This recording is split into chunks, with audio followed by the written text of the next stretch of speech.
Caros alunos, hoje o nosso tema é sobre as empresas e o desenvolvimento sustentável.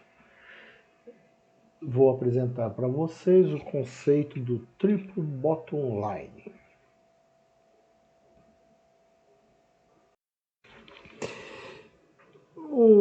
Um balanço empresarial, ele apresenta um resultado que é expresso em termos de lucro ou perda. Ou a empresa teve lucro, ou a empresa teve prejuízo. Sempre numa visão monetária. Eu gostaria de falar com vocês sobre Brumadinho. Não sei se vocês se recordam, e essas fotos chocantes é a destruição provocada pelo rompimento de uma barragem da Vale do Rio Doce.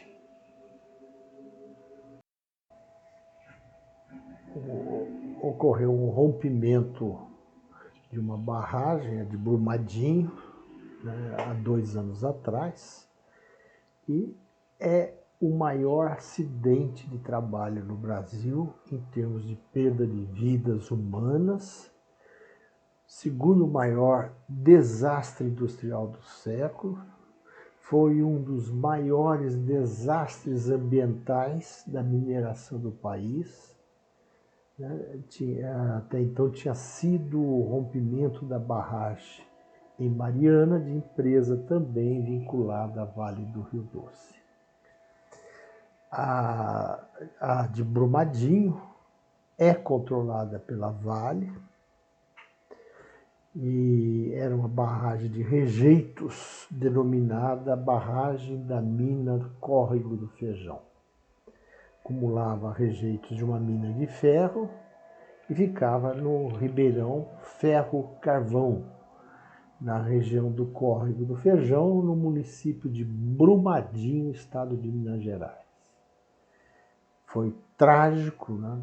Com 270 pessoas mortas e 10 que permaneceram desaparecidas, além da destruição da região, da contaminação do rio, e essa contaminação foi atravessando de Minas Gerais até chegar pelo Rio Doce no Oceano Atlântico.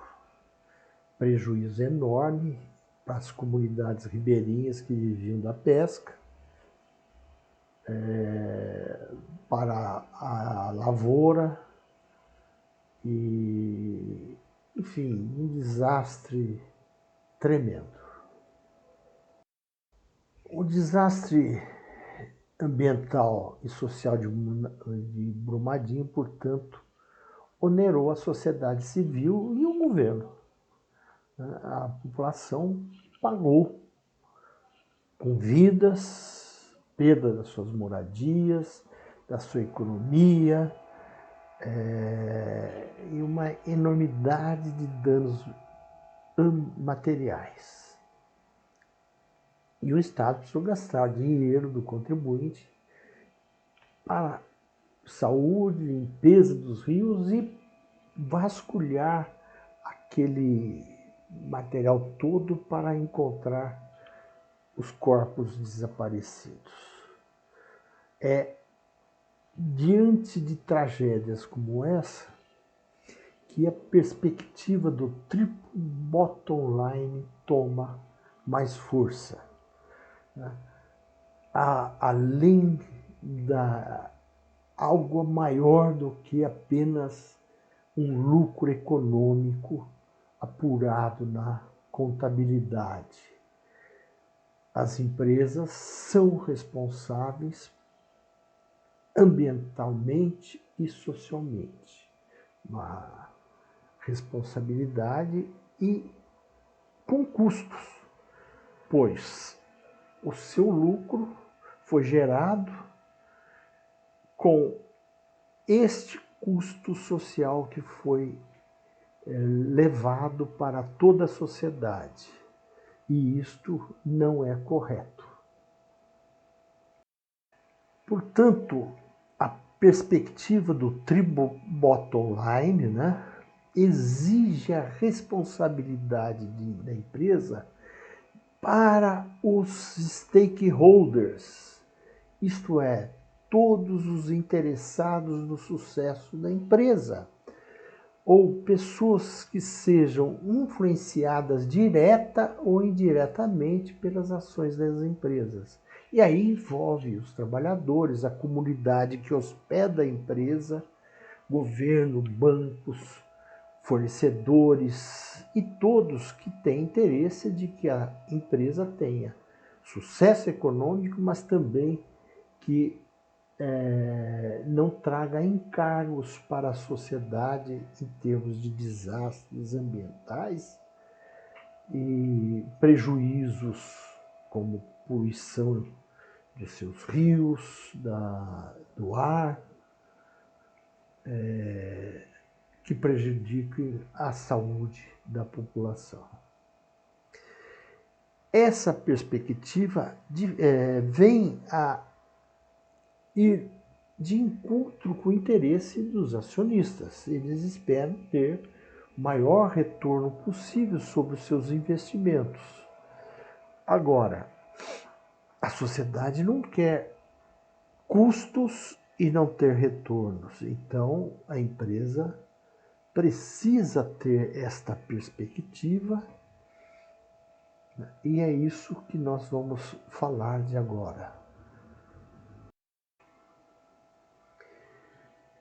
Então, quando falamos no triple bottom line, nós estamos falando em algo que pensa numa equidade social dos fatores econômicos e dos impactos ambientais.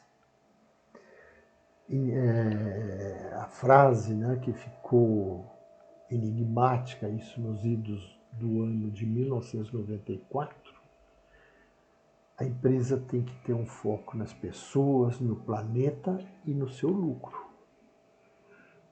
Isso que é o triplo bottom line, né? Um resultado final de 3 perspectivas: do lucro, do planeta e das pessoas.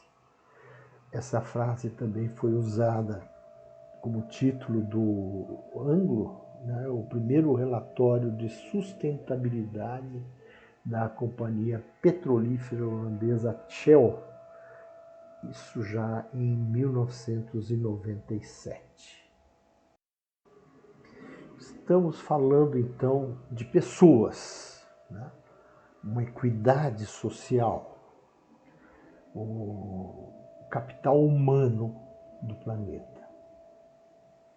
Então, as práticas comerciais justas e benéficas em relação ao trabalho e à comunidade e região em que uma empresa está hospedada, onde ela conduz seus negócios.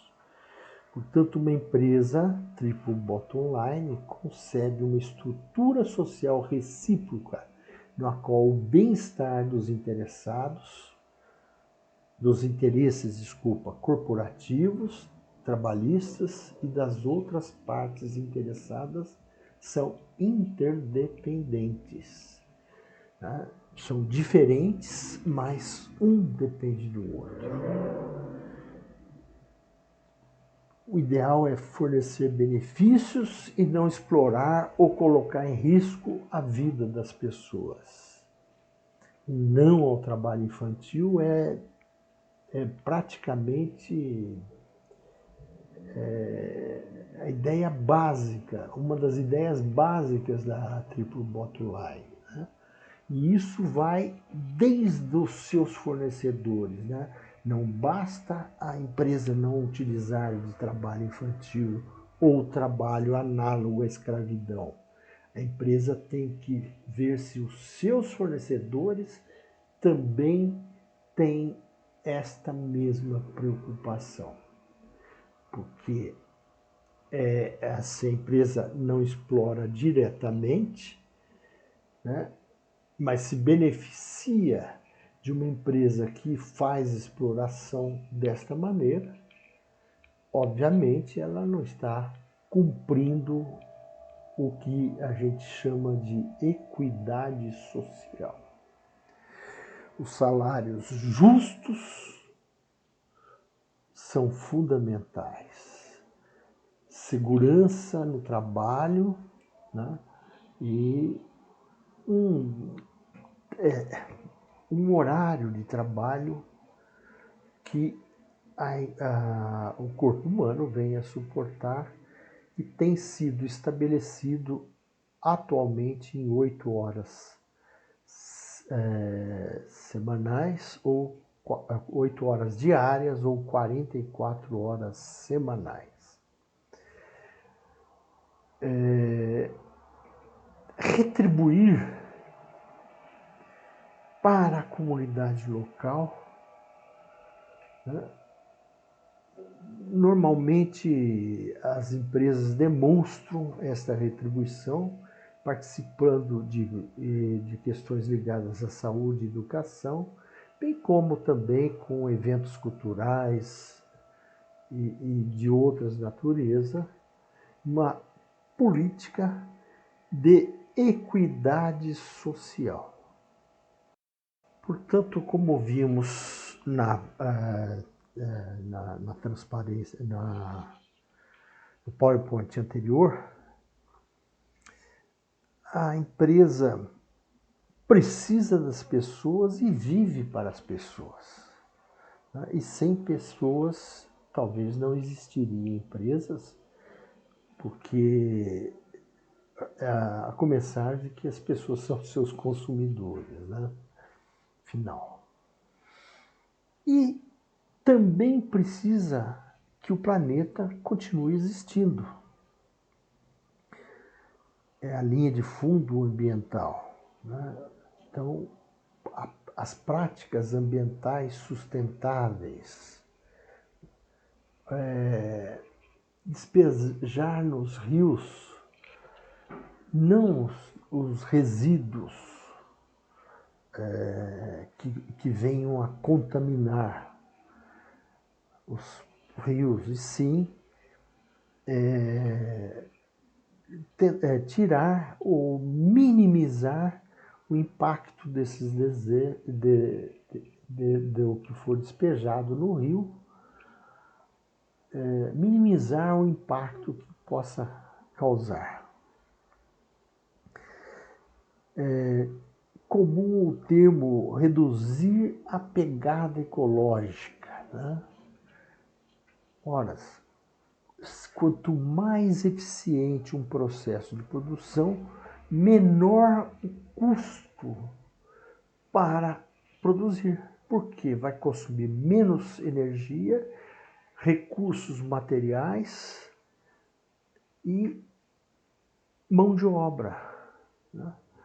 Então, é importante essa eficiência no processo produtivo para minimizar o impacto ambiental. Quanto menos resíduos de fabricação, melhor. Se é uma empresa alimentícia, por exemplo, ela jamais pode ter como fornecedor, por exemplo, a prática de pescadores predatórios, né? E em qualquer outro sentido, né? Fontes, o uso da natureza esgotando-se os recursos naturais. E como as empresas precisam continuar existindo, elas precisam também gerar lucros, mas esse lucro passa a ser diferente, né? É um valor econômico criado pela organização após a dedução do custo de todos os insumos, incluindo o custo do capital vinculado, né? E difere das definições tradicionais de lucro. pois tem a perspectiva da sustentabilidade e da equidade social, né? Então, um quadro de sustentabilidade, né, no aspecto do lucro deve ser visto como o real benefício econômico da sociedade anfitriã também, né? E o impacto econômico real que a organização tem em seu ambiente econômico.